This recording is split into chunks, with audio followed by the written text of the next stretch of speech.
every club I played for doesn't exist anymore, which is a sign of the times. The first club I played for was Bennett'swood under 13s, and we won a premiership in the under 13 side, which was pretty good in those days. And then I was very fortunate to go to Surrey Hills, and Surrey Hills had a really strong junior team, junior football club. They won 66 games straight, and I was lucky enough to play in 3 grand finals, 3 premierships with Surrey Hills under 16, under 17s. Then went down to Hawthorn because I was zoned to Hawthorn in those days. Played in the under 19s 69 and 70. Won the best and fairest in the under 19s in 69. And in 70 I played 8 games in the reserves and came second best and fairest in the thirds in 70.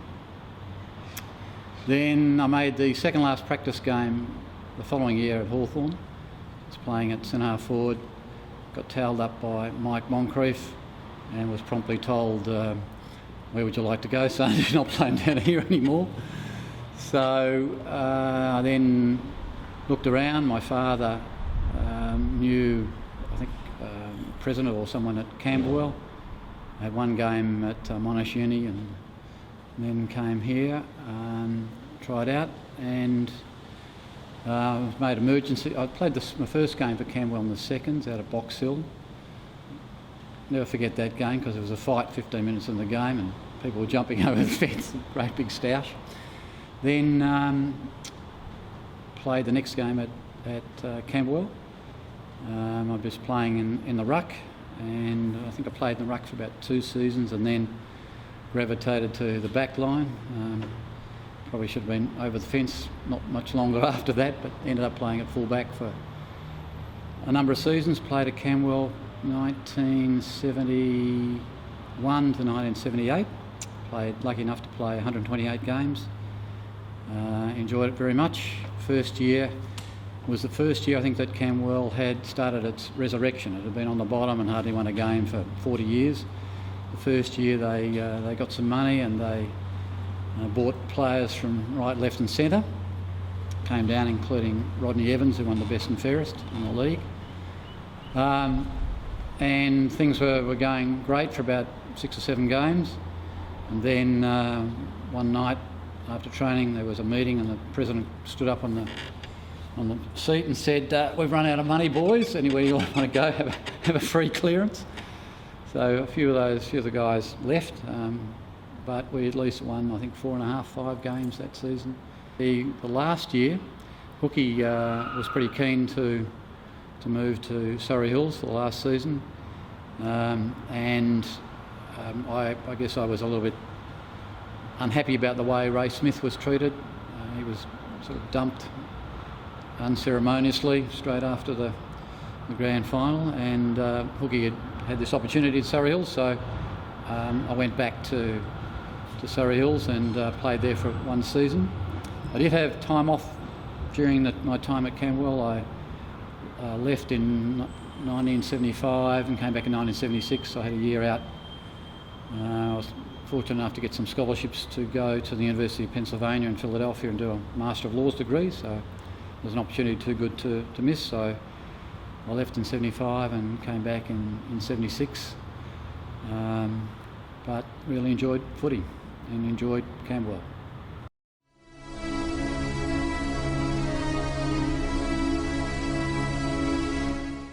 As a young kid I always played on the back line, probably straight ahead football was where I wanted to go.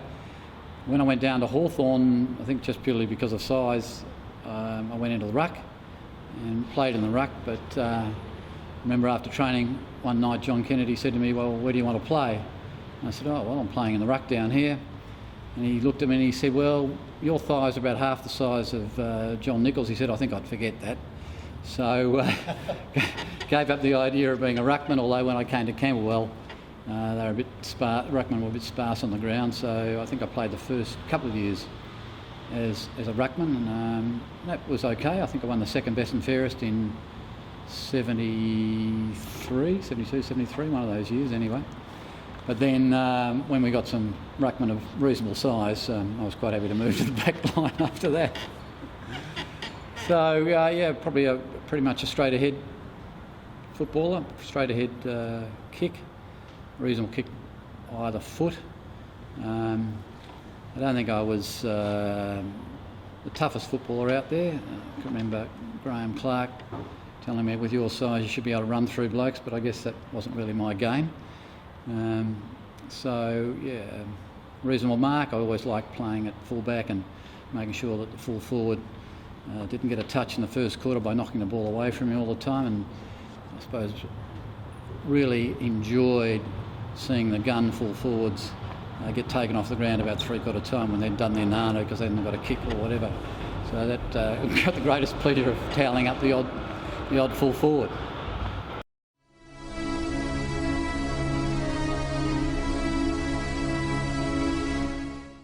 Camberwell Football Club means a lot to me because two factors. One, when I was a student going to Monash, we used to get paid by cash in those days and no tax.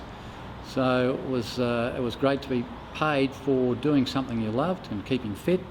So I paid for my car out to Monash and back, and kept you fit, kept you going. And then, of course, you made a lot of friendships, and those friendships have continued till today. And also just other people that you bump into that you've come in contact. Football's a great leveller, and you can tell a lot about a person when you see how they play on the football field. So if I've run across somebody and I can remember how they played, I've got a pretty good idea of what they're like and what they're like as a person. And that's been an advantage in certain situations. But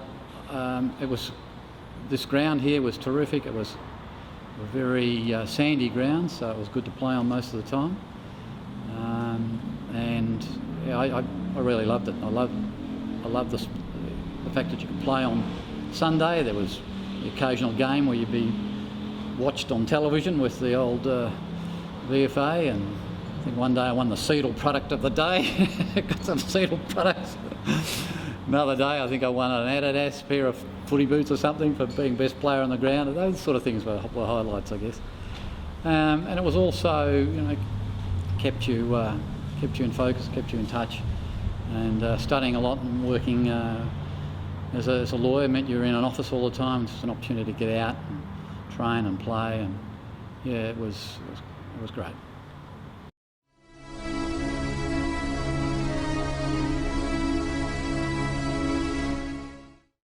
The first year I played, there was a chap called Rodney Evans played, and I've never seen a better centreman left foot player. He was phenomenal. He could get the ball from all sorts of places, and he won the best and fairest in the league. He was out and out outstanding, probably the best centreman I've ever seen.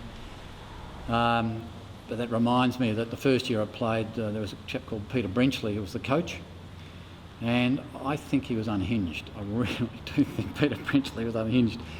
I remember after one game he said, "Now you've lost, you played really badly, but that man over there, that Rodney Evans," he said, "you should all get down and kiss his feet. He's that good. He's God." It was a bit strange. Another night at training, just over here on the fence, he lined us up about 20 metres from the fence and he said, "Right, I want you all now to run straight at the fence and dive over it." And there were bench seats the other side of the fence in those days. And he said, "No one is to not do it. Run straight at the fence, dive straight over the fence." Yeah, he was weird. He was right off.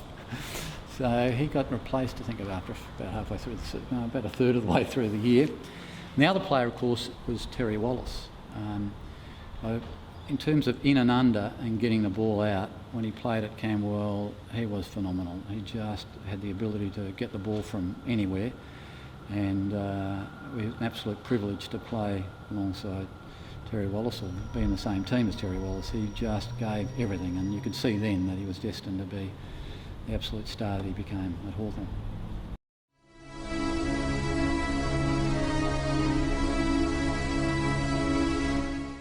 The last year I played, went with Hookie Dack back to Surrey Hills.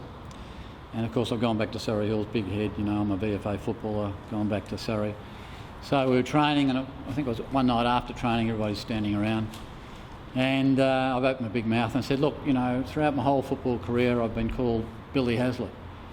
How about this year you just call me Hazza? So it seemed to be accepted. First game, about 5 minutes into the game, the ball comes down to centre forward. I'm playing centre forward. I picked the ball up. Squeaker Stevenson's run past me and he's gone, just call me, just call me. From then on for the rest of the season, my nickname for the whole year was Just Call Me. So it just shows you, as I said, football's a great leveller, and I got what I deserved. You've given your heart to get here, and your soul to get it right. You can take 'em boots and all, but it's sure gonna take a fight. When you spend all week getting to your peak, you're gonna have your say. You bet. On Sunday, it's gonna be a fight. It's Sunday, you're gonna make your fight.